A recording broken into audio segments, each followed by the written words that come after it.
आज की इस विस्तृत चर्चा में हम एक ऐसी घटना पर गौर करने वाले हैं जो सुनने में शायद किसी साइंस फिक्शन जैसी लगे, पर ये बिल्कुल सच है। हाँ, और सच कहूँ तो ये घटना जितनी हैरान करने वाली है ना, उतनी ही डरावनी भी है। बिल्कुल। तो आज का हमारा मकसद है एक ताज़ा और बेहद भयावह घटना को समझना, जिसे ब्लैक रेन या काली बारिश कहा जाता है। हम इसके ऐतिहासिक, वैज्ञानिक और यहाँ तक कि सांस्कृतिक पहलुओं का भी गहरा विश्लेषण करेंगे। और इसके लिए हमारे पास अलग अलग सोर्सेज हैं, जैसे मार्च 2026 की कुछ बिल्कुल ताज़ा न्यूज़ रिपोर्ट्स और उसके अलावा वैज्ञानिक शोध पत्र भी हैं। हाँ, और साथ ही कुछ ऐतिहासिक दस्तावेज, एक बहुत मशहूर नॉवल, एक हॉलीवुड फिल्म और ऑस्ट्रेलिया की एक बहुत ही अहम एनवायरमेंटल रिपोर्ट भी इसमें शामिल है। सही कहा। तो शुरुआत हम उन ताज़ा घटनाक्रम से करते हैं जिसने पूरी दुनिया का ध्यान इस तरफ खींचा है।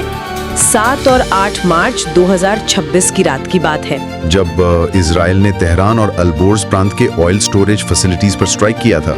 हाँ, जिसमें आगदासिया और शाहरन ऑयल डिपोज शामिल थे।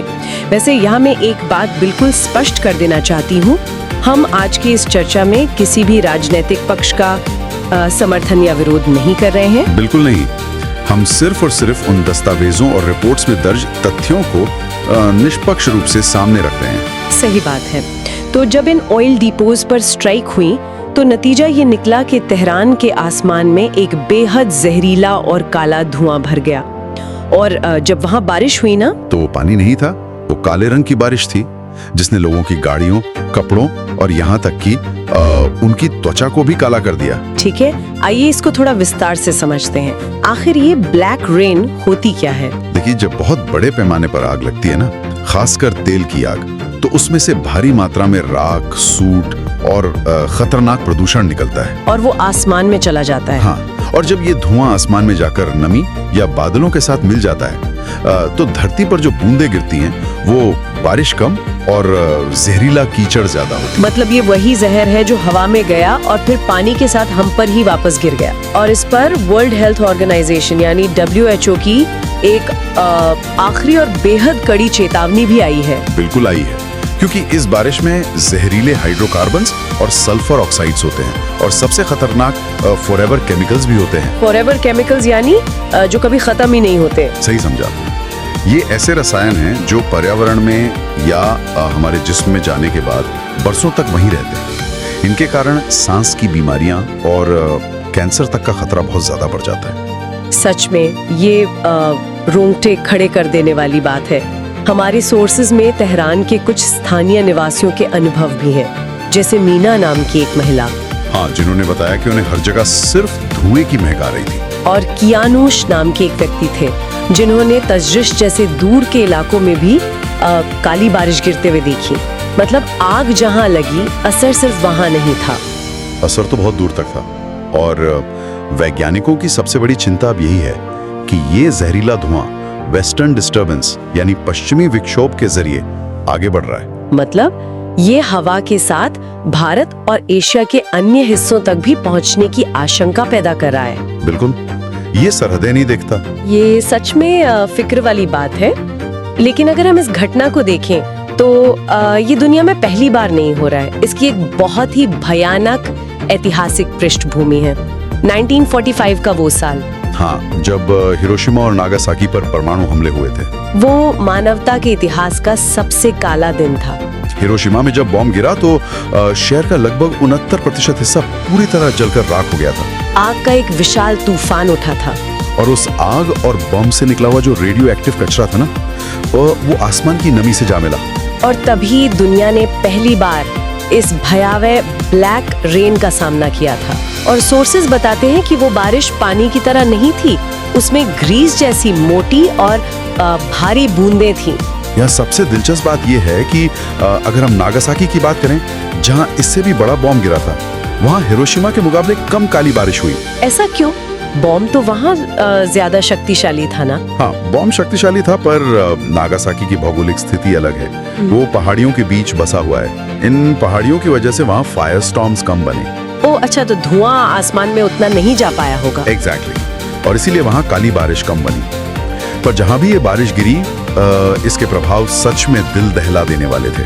हाँ, मैं पढ़ रही थी कि इसके गिरने के बाद नदियों और तालाबों में मछलियां मरने लगी थी, जानवर बीमार पड़ गए। और इंसानों पर जो असर हुआ उसे तो शब्दों में बयान करना मुश्किल है। जिन इंसानों पर ये बारिश गिरी उन्हें अक्यूट रेडिएशन सिम्टम्स यानी ARS झेलना पड़ा, जिसमें उल्टी आना, बहुत तेज बुखार, बालों का गुच्छों में झड़ना और यहाँ तक कि मसूड़ों से खून आना शामिल था। और ये सिर्फ उसी दिन की आफत नहीं थी, इसका असर सदियों तक रहने वाला था। और इसे एक कहानी के जरिए बहुत अच्छी तरह समझा जा सकता है। होंके मिनरो नाम के एक व्यक्ति की कहानी है।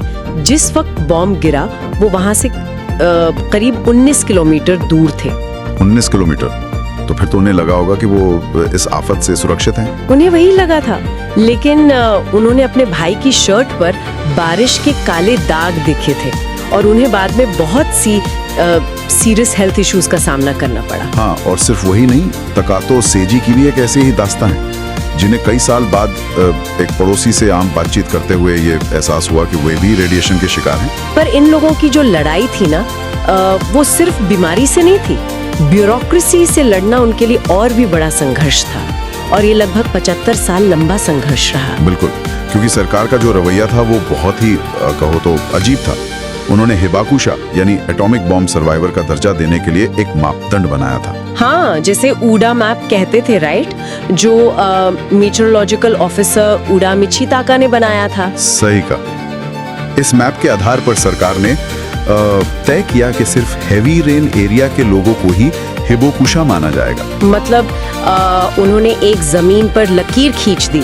सोचने वाली बात यह है कि मिनुची नदी के एक तरफ रहने वाले लोग बेनिफिशियरी बन गए और ठीक दूसरी तरफ वाले लोग छूट गए। जैसे कि बारिश को पता हो कि उसे नदी के इस तरफ गिरना है और उस तरफ नहीं गिरना है। ये पूरा सिस्टम ही गलत था। पर फिर एक बदलाव आया ना, बाद में मासुदा योशिनोबु ने एक नया मैप बनाया। हाँ, जिसे मासुदा मैप कहा गया। उसने सभ्यता और साइंस दोनों को मिलाकर साबित किया कि काली बारिश का क्षेत्र दरअसल सरकार द्वारा बताए गए क्षेत्र से लगभग 6 गुना बड़ा था। 6 गुना बड़ा?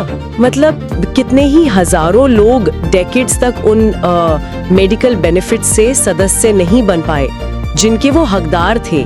बिल्कुल, उन्होंने 84 याचिकाकर्ताओं के हक में फैसला लिया और कैटेगरी 3 हिबाकुशा के दायरे को बढ़ा दिया, क्योंकि उन्होंने इस बात को माना कि चलो आप बारिश में नहीं भीगे, पर अंदरूनी रेडिएशन का खतरा तो था ना, हवा में और पानी में। हाँ, जिसे इंटरनल रेडिएशन कहते हैं। पर आप जानती हैं, रेडिएशन के इन्हीं प्रभावों को लेकर वैज्ञानिकों के बीच आज भी बहुत गहरा मतभेद है। वैज्ञानिक मतभेद? मतलब किस बात पर? रेडिएशन तो रेडिएशन है ना, वो तो नुकसान ही करेगा।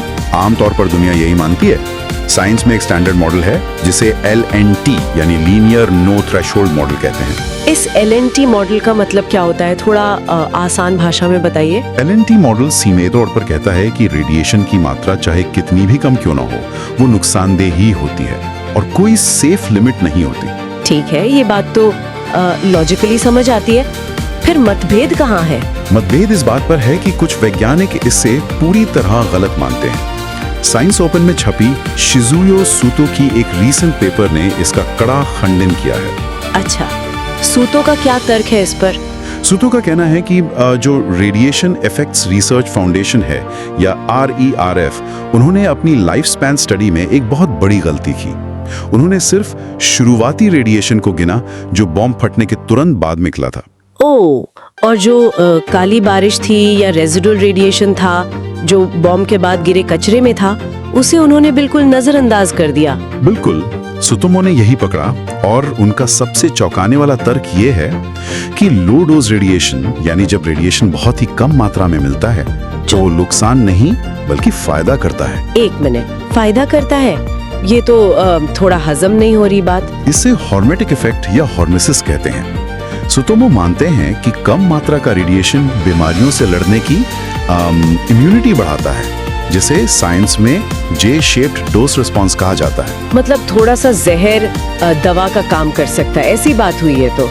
पर क्या बाकी लोग इससे सहमत हैं? क्योंकि मैं पबमेड पर सकाता और उनके साथियों की 2014 की एक स्टडी देख रही थी। हाँ, सकाता की स्टडी एक तीसरा ही नजरिया पेश करती है। उन्होंने अपनी स्टडी में पाया कि ब्लैक रेन में भीगने वाले लोगों में लंबे समय बाद कैंसर या ल्यूकीमिया का कोई बड़ा या सिग्निफिकेंट खतरा नहीं देखा गया। तो क्या उनका मतलब यह है कि ब्लैक रेन सुरक्षित थी? नहीं, उन्होंने ऐसा नहीं कहा। उन्होंने अपनी स्टडी में डेटा की अनसर्टेनिटीज या अनिश्चितताओं को स्वीकार किया है। मतलब आज से इतने साल पहले किसको कितना रेडिएशन मिला, ये पक्के तौर पर मापना नामुमकिन है। बिल्कुल। और यहाँ हम श्रोताओं को फिर याद दिला दें कि हमारा मकसद यहाँ किसी एक वैज्ञानिक पक्ष को चुनना या उसे सही ठहराना नहीं है, बल्कि इन दस्तावेजों में जो विभिन्न तथ्य और पहलू दिए गए हैं उन्हें बस आपके सामने रखना है। सही कहा। और अगर हम थोड़ा आगे बढ़ें तो इस ब्लैक रेन का प्रभाव सिर्फ वैज्ञानिक या मेडिकल तक सीमित नहीं रहा। हाँ, इसका बहुत गहरा सांस्कृतिक प्रभाव भी पड़ा है। कला और सिनेमा ने इस दर्द को बहुत करीब से समझा और दिखाया है। बिल्कुल। जैसे 1965 की एक बहुत ही प्रसिद्ध नॉवल है ब्लैक रेन, जो मसूजी इबुसे ने लिखी थी। हाँ, मैं उस नॉवल के बारे में सोच रही थी। उसमें शिजुमा नाम के एक व्यक्ति की डायरी के जरिए पूरी कहानी बताई गई है, और उसमें जो उसकी भतीजी है यासुको, उसकी कहानी तो सच में दिल तोड़ने वाली है। सही कहा। उस पर ब्लैक रेन गिरी थी और इस बात का समाज में इतना खौफ था कि उसकी शादी ही नहीं हो पा रही थी। लोगों को डर था कि उसे रेडिएशन सिकनेस है, और इस खौफ की वजह से उस लड़की का एक तरह से सामाजिक बहिष्कार ही हो गया था। जी। भले ही उसे उस वक्त कोई बीमारी नहीं थी। और ये सामाजिक स्टिग्मा और पश्चाताप का भाव इसने हॉलीवुड को भी प्रभावित किया। 1989 में रिडली स्कॉट ने एक हॉलीवुड थ्रिलर बनाई थी जिसका नाम ही ब्लैक रेन था। हाँ, जिसमें माइकल डगलस और केंटा ककुरा थे। उस फिल्म की कहानी काफी दिलचस्प और गहरी है। उसमें जो विलन होता है ना, सुगाई, वो नकली नोट छापता है, लेकिन उसका असली मकसद सिर्फ पैसा कमाना नहीं होता। देखी थी। और उसे लगता है कि पश्चिमी विचारधारा ने उसके देश की संस्कृति को बर्बाद कर दिया है। वो अपने दर्द का हिसाब उस नकली करेंसी के जरिए ले रहा है। अगर हम इस मुद्दे को एक बड़े दृष्टिकोण से जोड़ें तो ये कहानियां सिर्फ बीते हुए कल की बातें नहीं है। सही कहा। बल्कि आज के पर्यावरण से इसका सीधा नाता जुड़ता जा रहा है। और यहीं पर मुझे ऑस्ट्रेलिया की वो रिपोर्ट याद आती है। हाँ, डॉक्टर जो मकाबिन की रिपोर्ट, जिसमें ये बताया गया है कि ब्लैक रेन सिर्फ परमाणु हमलों का या बॉम्ब गिरने का ही नतीजा नहीं है, बल्कि ऑस्ट्रेलिया में जो मेगा फायर्स यानी भयंकर जंगलों की आग और पीट फायर्स लग रही हैं, उनकी वजह से भी वहाँ के ग्रामीण इलाकों में काली बारिश और जहरीला धुआं देखा जा रहा है। खासकर जिप्सलिन जैसे इलाकों में वहाँ एसो लॉन्गफोर्ड गैस फ्लेयर्स के कारण आसमान में लगातार जहर घुल रहा है। और वहाँ के दृश्य अगर आप सोचें तो बिल्कुल अपोकलिप्टिक लगते हैं। दोपहर के ठीक 3 बजे आसमान बिल्कुल काला हो जाता है और फिर छतों पर काली बारिश गिरने लगती है। सोचिए लोग कितने डर गए होंगे। बिल्कुल। और ये सिर्फ देखने में डरावना नहीं है, इस धुएं और बारिश में PM 2.5 और आइसोसाइनाइड्स जैसे खतरनाक तत्व होते हैं। ये आइसोसाइनाइड्स हमारे जिस्म में क्या करते हैं? ये सीधे हमारे फेफड़ों में जाते हैं और खासकर बच्चों के विकास पर इसका सबसे बुरा असर पड़ता है। और गर्भवती महिलाओं के लिए तो ये बेहद खतरनाक है। मतलब कम वजन वाले बच्चों का जन्म होना या फिर उनमें न्यूरोलॉजिकल बीमारियां होना, ये सब इस जहरीले प्रदूषण का ही नतीजा है। हाँ, तो ये सिर्फ वॉर जोन की कहानी नहीं है, ये आज हमारे पर्यावरण की कहानी बन चुकी है। तो इस सब का आखिर मतलब क्या है? एक ज्ञान अर्जित करने वाले व्यक्ति के लिए ये समझना क्यों जरूरी है? देखिए, मुझे लगता है कि इसका सबसे बड़ा सबक ये है कि ब्लैक रेन का विषय सिर्फ एक ऐतिहासिक घटना नहीं है जिसे हमने किताबों में पढ़कर छोड़ दिया है। सही कहा। ये सीधे तौर पर आज के जियोपॉलिटिकल कॉन्फ्लिक्ट से जुड़ता है, जैसे हमने ईरान के मामले में देखा। ये हमारे लगातार बिगड़ते पर्यावरण और मेगा फायर से जुड़ता है, जैसे ऑस्ट्रेलिया में हो रहा है। और इसके साथ ही रेडिएशन और प्रदूषण के प्रभावों को लेकर जो वैज्ञानिक चर्चाएं चल रही हैं, ये उनका भी एक जीता जागता उदाहरण है। ये घटनाएं हमें बार बार याद दिलाती हैं कि इंसान द्वारा बनाए गए किसी भी संकट का असर एक दिन में खत्म नहीं होता। वो हवा और पानी के जरिए घुलकर कई पीढ़ियों तक हमारा पीछा करता है। और इसी बात पर मैं एक विचार छोड़ना चाहूंगा जिस पर गौर करना आज के दौर में सबसे ज्यादा जरूरी है। बिल्कुल, बताइए। सोचिए, जिस तरह से दुनिया भर में मेगा फायर्स और औद्योगिक प्रदूषण लगातार बढ़ रहा है, क्या आने वाले कल में ब्लैक रेन किसी युद्ध या हादसे का नतीजा नहीं रह जाएगी? मतलब क्या ये हमारी आम जिंदगी का हिस्सा बन जाएगी? हाँ, क्या ये हमारे हाईली इंडस्ट्रियलाइज्ड और बदलते हुए मौसम चक्र का एक साधारण हिस्सा बन जाएगी। और अगर हमारा जल चक्र स्थायी रूप से इस जहर से बदल गया तो इंसानियत खुद को इस नए जहरीले मौसम के अनुकूल कैसे ढालेगी? ये वाकई में एक बहुत गहरा और झकझोर देने वाला सवाल है। क्या हम उस दिन के आने का इंतजार कर रहे हैं जब बरसात के पानी में नहाना किसी बीमारी को दावत देना बन जाएगा? हमारी इस चर्चा का आधार यही सारे तथ्य और दस्तावेज थे, पर आगे इस विषय पर विचार करना और इसके प्रति जागरूक होना हम सभी की अहम जिम्मेदारी है। इस विषय को और गहराई से एक्सप्लोर जरूर कीजिए। आज हमारे साथ जुड़ने के लिए बहुत बहुत शुक्रिया।